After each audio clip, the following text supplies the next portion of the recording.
झूठा लड़का और भेड़िया। बहुत समय पहले की बात है। एक बार एक गांव में एक लड़का रहा करता था जो कि पास की पहाड़ी पर चरते गांव की भेड़ों को देखकर ऊब गया था। अपना मनोरंजन करने के लिए उसने चिल्लाया, भेड़िया भेड़िया भेड़िया भेड़ों का पीछा कर रहा है। जब गांव वालों ने उसकी चीख सुनी तो वे भेड़िए को भगाने के लिए पहाड़ी पर दौड़ते हुए आए। लेकिन जब वे पहुंचे तो उन्होंने कोई भेड़िया नहीं देखा। उनके गुस्से वाले चेहरों को देखकर लड़का खुश हो गया। उसे यह देखकर मजा आया। सभी गांव वालों ने उस लड़के को चेतावनी दी कि भेड़िया भेड़िया चिल्लाओ मत लड़का, जब कोई भेड़िया नहीं है। इसके बाद वे सभी गुस्से में वापस पहाड़ी से चले गए अपने मनोरंजन के लिए।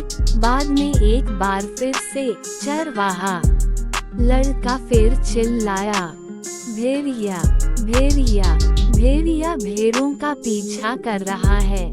उसने देखा कि ग्रामीण भेड़िए को डराने के लिए पहाड़ी पर दौड़ रहे हैं।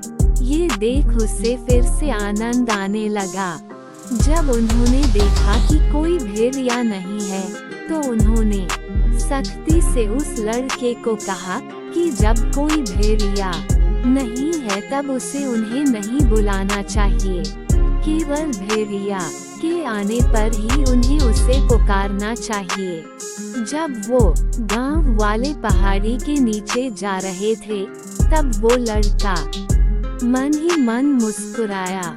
बाद में लड़के ने एक असली भेड़िए को अपने झुंड की तरफ आते देखा। घबराए हुए वह अपने पैरों पर कूद गया और जितना जोर से चिल्ला सकता था चिल्लाया, भेड़िया भेड़िया।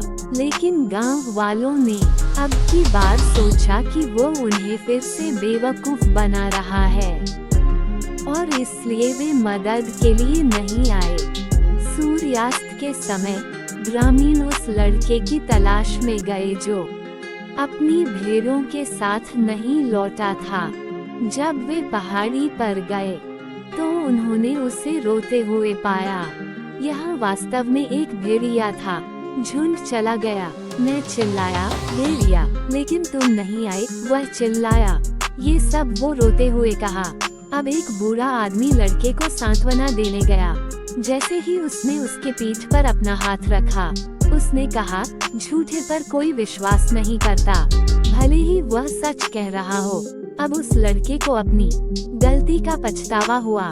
कहानी की सीख। इस कहानी से हमें ये सीख मिलती है कि झूठ से विश्वास टूट जाता है, भले ही आप सच कह रहे हों।